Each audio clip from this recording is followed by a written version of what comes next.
So hello students, welcome to the YouTube channel of Chem Crush. तो इस आज से जो है मैं स्टार्ट करने वाला हूँ क्लास 11th केमिस्ट्री का chapter 1 some basic concept of chemistry. आप बेटा अगर इस क्लास को आप पूरी तरीके से देखते हो तो आपको केमिस्ट्री की बहुत बारीकियाँ यहाँ पे सीखने को मिलेगी। मैं जो पूरा का पूरा चैप्टर लेक्चर वाइज सीरीज़ में इसमें आपको पूरा मिल जाएगा 1 बाय 1 प्लेलिस्ट में। तो आप वीडियो को अच्छे से देखिए और चीज़ों को समझिए, ठीक है। एक्चुअली अभी आप लोग क्लास 10 से क्लास 11th में आए हैं तो चीज़ें काफ़ी ज़्यादा डिफरेंट होती है as compare to class 10th। Class 10th में केमिस्ट्री के नाम पे आपके 2-3 चैप्टर होते बस, लेकिन जैसे ही आप क्लास 11th में एंट्री करते हैं तो बहुत सारी चीज़ें बदल जाती। तो फर्स्ट चैप्टर है आपका some basic concept of chemistry.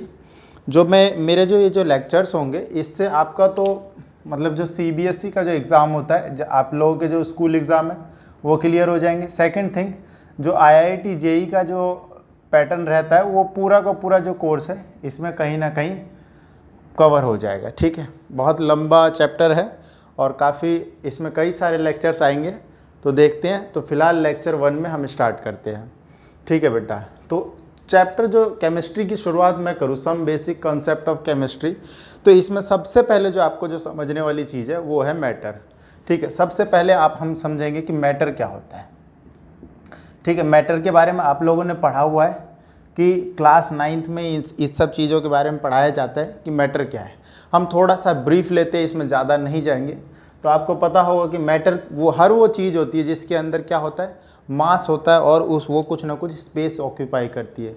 तो दो मेन कंडीशन हो जाती है, क्या क्या, एक तो मास और स्पेस, ठीक है। इसको हम लिखेंगे नहीं, मतलब मैं बोल देता हूँ कि anything which has mass and occupy some space is called matter, ठीक है बेटा। जो भी कोई भी चीज़ है जिसके अंदर मास होगा या फिर वो स्पेस ऑक्यूपाई करेगा तो वो क्या हो जाएगा, मैटर हो जाएगा। फॉर एग्जाम्पल के तौर पे यहाँ देखो, अगर मैं यहाँ पे बोलूँ कि क्या चेयर एक मैटर है, हाँ चेयर एक मैटर है, क्योंकि चेयर के अंदर मास और चेयर कुछ ना कुछ वॉल्यूम का मतलब है कुछ स्थान घेरती हो, कुछ ना कुछ उसका कुछ आयतन हो हिंदी में, तो कुछ स्थान घेरती हो, कुछ जगह घेरती हो। तो चेयर एक मैटर है, ठीक है। तो चेयर एक मैटर है, तो क्या प्लैनेट्स मैटर है? एग्जैक्टली प्लैनेट्स मैटर है। प्लैनेट्स का अपना मास होता है, प्लैनेट्स कुछ ना कुछ वॉल्यूम भी ऑक्यूपाई करती है, ठीक है। इस तरीके से हमारे अगल बगल में सारी चीज़ें जो भी हमें दिखती है सब क्या है, मैटर है। जैसे कि फॉर एग्जांपल ये मार्कर है, तो मार्कर क्या एक मैटर है? यस, मार्कर भी एक मैटर होगा। जैसे कि मैं जो वीडियो रिकॉर्ड कर रहा हूँ तो फ़ोन या फिर आईफोन जो भी है, तो ये भी क्या हो गया, मैटर हो गया। इसके अलावा जैसे कि कोई चीज़ें होती है, कुछ बिलीफ वाली चीज़ें होती है, बिलीफ क्या मैटर है? बिलीफ कोई मैटर नहीं है ना, बिलीफ ये मैटर नहीं है ना। कुछ बिलीफ किसी चीज़ में हमें बिलीफ है, वो मैटर थोड़ी ना। क्या लव कोई मैटर है? क्या कोई लव क्या मैटर है? नहीं, मैटर नहीं होगा। फॉर एग्जांपल कोई थिंक कर रहा है तो थिंक क्या मैटर है? नहीं। हेट क्या कोई मैटर है? क्या नहीं। जेलस कोई मैटर है? नहीं। तो इस तरीके से जो भी हमारी जो फीलिंग्स वगैरह जो चीज़ों ऐसे वर्ड जो फीलिंग्स को दिखाती है वो क्या है, मैटर नहीं होते। तो स्मेल कोई मैटर है? क्या स्मेल कोई मैटर नहीं है। लेकिन स्मेल बेटा अगर किसी चीज़ की स्मेल है, फॉर एग्जांपल यहाँ पे मैंने लिखो कि स्मेल ऑफ अ परफ्यूम, ठीक है, ये एक मैटर होगा, क्योंकि आपने वहाँ पे एक परफ्यूम एक मैटर होता है और उस परफ्यूम की जो स्मेल होगी ना उसके अंदर भी कुछ ना कुछ पार्टिकल्स, आपने जस्ट स्मेल बोला उसका कोई मतलब नहीं, ठीक है। तो स्मेल एक मैटर नहीं है, but smell of something is a matter. इसी तरीके से अगर लाइट की बात करूँ तो लाइट क्या मैटर है? यस, लाइट भी एक मैटर है। तो अभी तक आप क्या देख रहे हो कि मैटर्स को हम डिफाइन कर रहे हैं। Matter anything which has mass and occupy some space is called matter. तो यहाँ पे कुछ एग्जाम्पल लिए जो कि मैटर है और कुछ ऐसे एग्जाम्पल लिए जो मैटर नहीं है। समझ में आ रहा है आपको? तो मैटर के बारे में समझा, ठीक है। ये तो बेसिक क्लासिफिकेशन हुआ, या फिर यूँ समझ लो कि मैटर होता क्या है उसके बारे में हमने बताया कि देखो सारे के सारे matter are made up of particles, ये चीज़ भी आपने पढ़ा होगा। इसके अलावा मैटर को जो क्लासीफाई किया जाता है बेसिकली वो 3 कैटेगरी में किया जाता है हमारे पास। वैसे तो मैटर को कई कैटेगरी में क्लासीफाई किया जाता है, लेकिन यूजुअली जो पढ़ाया जाता है और जो आप लोगों को जानने की चीज़ है, आपके लिए जानना ज़रूरी है, तो मैटर को बेसिकली हम लोग जो है ना 3 तरीके से क्लासीफाई करते हैं। मैटर को 3 तरीके से क्लासीफाई करते हैं। एक तो बेटा ये हो जाता है कि आपका एक तो हो जाता है सॉलिड, ठीक है, दूसरी चीज़ हो जाती है लिक्विड, ठीक है, और तीसरी चीज़ हो जाती है गैस, ठीक है। तो सॉलिड, लिक्विड, गैस। इसके अलावा और भी क्या चीज़ है, और भी देखो बेटा होता है, एक चौथा होता है, यहाँ पे मैं लिख देता हूँ चाहे, चौथा होता है प्लाज्मा, ठीक है, और 5वीं चीज़ होती है बोस आइंस्टीन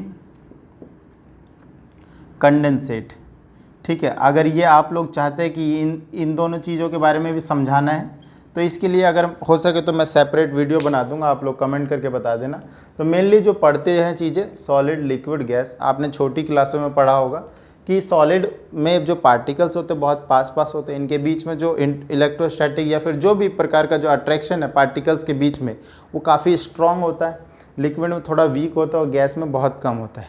पार्टिकल्स जो है इस तरीके से है ना क्लोजली पैक्ड होता है ना, इस तरीके से जो पार्टिकल जो होते हैं आपके बहुत पास होते हैं, इनमें जो इंटरमोलिकुलर फोर्स ऑफ अट्रैक्शन होता है वो काफ़ी ज़्यादा होता है। लिक्विड में पार्टिकल थोड़े दूर होते हैं इस तरीके से, और गैस में पार्टिकल बहुत दूर होते हैं ना, गैस में पार्टिकल्स बहुत दूर होते हैं। अगर हम सॉलिड, लिक्विड, गैस में और भी कुछ बताने की कोशिश की जाए तो एक तो ये देखो fix mass and volume, fix mass and volume, fix mass या फिर फिक्स शेप बोल दो, फिक्स शेप एंड वॉल्यूम। यहाँ पे only volume fix, only volume is fix, ठीक है। वॉल्यूम तो फिक्स रहता है, लेकिन जो ये जो शेप है, शेप यहाँ पर फिक्स नहीं रहता है। और in case of gases neither mass nor volume will fix. बेटा ये चीज़ देखो आप, ठीक है। यहाँ पर आप क्या है कि सॉलिड, देखो कोई सॉलिड है, फॉर एग्जांपल ये मार्कर है, मार्कर को मैं कहीं पर भी रखूँ, इस क्या ये फिक्स है सब कुछ। बात समझ में आ रही है आपको? मार्कर ऐसा थोड़ी ना बह थोड़ी ना जाएगा। जैसे पानी है, पानी एक लिक्विड है, पानी को आप वैसे नीचे में रखो, जब तक आपने किसी कंटेनर में रखा हुआ वो उसी शेप का है, ठीक है। और उसी पानी को अगर बाल्टी में डालो, बकेट में डालो तो उसका शेप चेंज हो जाएगा, ठीक। ग्लास में डालो तो शेप चेंज, मतलब आप जो वो कंटेनर में उसको डाल रहे हो वो लिक्विड उसी का शेप ले लेगी। तो इसलिए मैंने बोला कि भाई यहाँ पर ओनली वॉल्यूम इज़ फिक्स, है ना, shape not fix. Shape fix नहीं रहता है लिक्विड का, बात समझ में आ रही? शेप फिक्स नहीं रहता है लिक्विड का। और यहाँ पे गैस है, गैस का ना तो वॉल्यूम फिक्स है ना ही शेप फिक्स है ना। इसलिए जैसे कि एग्जांपल के तौर पे, इसलिए अच्छा एग्जांपल के तौर पे बहुत सारे सॉलिड में आपका NaCl हो गया, लिक्विड में वाटर ले लो, गैस में कई सारी हाइड्रोजन, क्लोरीन, फ्लोरीन, बहुत सारी गैसेस है, ऑक्सीजन, नाइट्रोजन, ठीक है, हीलियम, नियॉन, बहुत सारी है, उसका कोई मतलब नहीं है। बट मैं बस थोड़ा सा ब्रीफ दे रहा हूँ, अभी इंट्रोडक्शन है, लेक्चर नंबर 1 है, इंपॉर्टेंट है, चीज़ों के बारे में थोड़ा सा समझ में आना चाहिए, ठीक है। आप कभी भी कोई भी टॉपिक स्टार्ट करते हो, some basic concept of chemistry, तो केमिस्ट्री में मैटर एटम पढ़ोगे आप, तो एटम से पहले की जो चीज़ बैकग्राउंड है उसको आप जानो, ठीक है। उसके बाद एक और चीज़ होता है कि देखो सॉलिड जो है इनकम्प्रेसिबल होता है, सॉलिड इनकम्प्रेसिबल होता है, मतलब या फिर यूँ कह लो कि नेग्लिजिबल कंप्रेसिबिलिटी होती है। कंप्रेसिबिलिटी का मतलब है कि आप सॉलिड को ना दबा नहीं सकते हो, बहुत रेयर चांस है। आप जैसे आप मार्कर दे दिया, आपको मार्कर दे दिया, बोले कि इसका शेप चेंज करो फोर्स लगा के, नहीं होगा, ऐसा पॉसिबल ही नहीं। पॉसिबल तो मतलब ऐसा बोल नहीं सकते कि पॉसिबल नहीं है, बट बहुत हैवी फोर्स की ज़रूरत पड़ेगी इसका मतलब शेप को इसको कंप्रेस करने के लिए। आप जैसे इस पर हैमर से हिट करोगे तो टूट जाएगा, ठीक है, लेकिन आप इसका शेप जल्दी से चेंज नहीं कर पाओगे, तो ये इनकम्प्रेसिबल होता है। यहाँ पे जो लिक्विड जो होता है ये नेग्लिजिबल कंप्रेसिबल होता है। क्या होता है बेटा? नेग्लिजिबल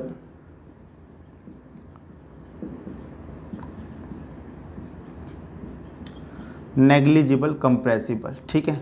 और ये ना हाईली कंप्रेसिबल होता है, गैस हाईली कंप्रेसिबल, ठीक है। गैस को कंप्रेस किया जा सकता है, इसलिए बेटा आप वो जो पढ़ते हो ना, जैसे एग्जांपल के तौर पे कंप्रेस्ड नेचुरल गैस है ना, इसमें क्या है गैस को कंप्रेस्ड किया जाता है ना, हाईली कंप्रेसिबल है नेचुरल गैस। नेचुरल गैस को जब कंप्रेस कर दिया जाता है तो कंप्रेस्ड नेचुरल गैस बनाया जाता है उस तरीके से। तो इस तरीके से जो गैस जो है वो हाईली कंप्रेसिबल होता है। ठीक है, ये तो बेसिक डिफरेंस है। इसके अलावा देखो आपको ना प्रॉपर जो ये जो सॉलिड है ना, ये सॉलिड, ये पूरा का पूरा चैप्टर मिलेगा 11th क्लास की फिजिक्स में, 11th क्लास की फिजिक्स में और 12th क्लास की केमिस्ट्री में। तो ये आपको पूरा का पूरा चैप्टर तो अच्छे तरीके से पढ़ लेना है। अभी बस थोड़ा सा चीज़ जानो, इनके बीच में इंटरमोलिकुलर फोर्स ऑफ अट्रैक्शन ज़्यादा होता है, high melting point, boiling point, rigid होता है ना। और भी क्या क्या डाल सकते हो, ये रिजिड होता है, ये रिजिड होता है। और क्या डाल सकते हो, high melting point and boiling point. बात को समझो जरा, high melting point and boiling point rigid होता है। ठीक है, इसके अलावा यहाँ पे इसका उल्टा डाल सकते हो, रिजिड नहीं होता, ये फ्लूइड है। ये दोनों क्या है, गैस क्या फ्लूइड है, लिक्विड भी क्या फ्लूइड है। उसके अलावा जो लिक्विड चैप्टर जो है और ये जो गैस चैप्टर है, ये दोनों चैप्टर ना चैप्टर नंबर 5 11th क्लास की जो केमिस्ट्री है उसमें आएंगे, दोनों ही चैप्टर, गैस और लिक्विड। इसके अलावा जो लिक्विड है, लिक्विड फ्लूइड के नाम से आपका 11th क्लास की फिजिक्स में ये चैप्टर आएगा। और जो गैस जो है, ये भी जो kinetic theory of gases 11th class की फिजिक्स सेकंड बुक में आपको ये देखने को मिलेगा। तो बेसिकली एक्चुअली में देखो, अभी तक आपने 9th और 10th में ये एज अ एक टॉपिक आपने पढ़ा है। अब स्पेशली इस पर चैप्टर है, यहाँ पे देख रहे हो सॉलिड के दो चैप्टर, 11th क्लास की फिजिक्स में एक चैप्टर है और 12th क्लास की केमिस्ट्री का first chapter. Very very important for the exam point of view और for the JEE and for the NEET, है ना, NEET exam point of view. तो इस तरीके से ये बेसिक डिफरेंस है। तो मतलब देखो, every matter is made up of particles, every matter is made up of particle and particle is what, it is nothing but the atom.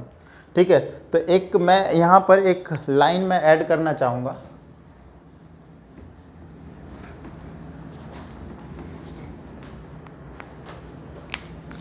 एक मैं लाइन ऐड करना चाहूँगा, every matter is made up of very small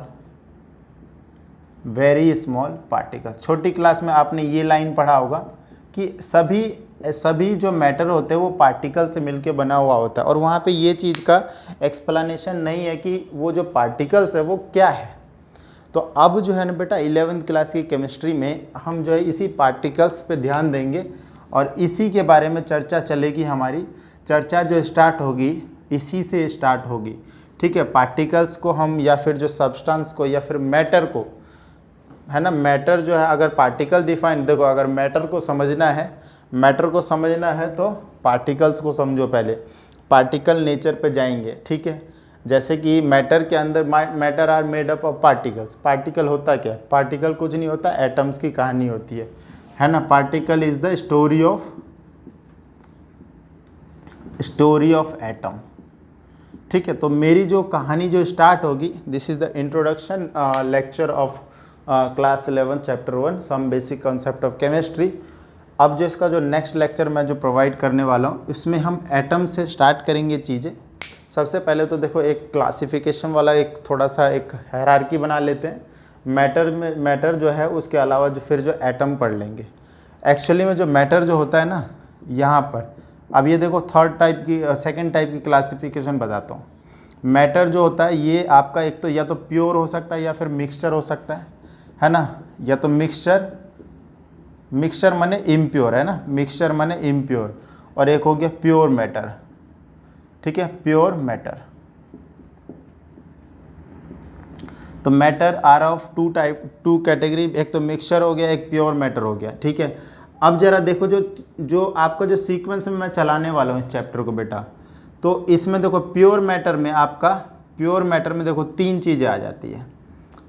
एक तो आ गया आपका atom, और जब आप एटम अगर समझ जाते हो तो आप समझोगे मॉलिक्यूल। ठीक है, और आप अगर मॉलिक्यूल समझ जाते हो तो आप समझोगे कंपाउंड। ठीक है, सारी कहानी जो है ये एटम के इर्द गिर्द घूमेगी। अगर एटम नहीं समझ में आया तो ये कुछ भी समझ नहीं आएगा। इसलिए इस एटम को समझना, हाइड्रोजन का एटम, नाइट्रोजन का एटम, ये एटम है क्या भला, एटम चीज़ क्या है, एटम होता क्या है, एटम किस तरीके से डिफाइन होगा, ये सब चीज़ें करनी है। और मिक्सचर में आपको दो टाइप्स के मिक्सचर होते हैं, होमोजीनियस मिक्सचर और दूसरा हेट्रोजीनियस मिक्सचर। तो इस तरीके से हमारी चीज़ें कहानी जो है आगे बढ़ेगी, होमोजीनियस और हेट्रोजीनियस मिक्सचर। तो ये हो गया हमारा आपका जो इंट्रोडक्शन वाला पार्ट है। तो प्लीज़ इसको आप नोट करते रहिए, है ना, साथ साथ में आप नोट करेंगे तो बढ़िया अच्छा रहेगा आपके लिए भी, और नोट्स भी बनते चले जाएंगे। ठीक है, मैं पूरा का पूरा चैप्टर कंप्लीट करूँगा लेक्चर वाइज। ठीक है, तो फिलहाल इस लेक्चर में फ़िलहाल इतना ही। Thank you so much.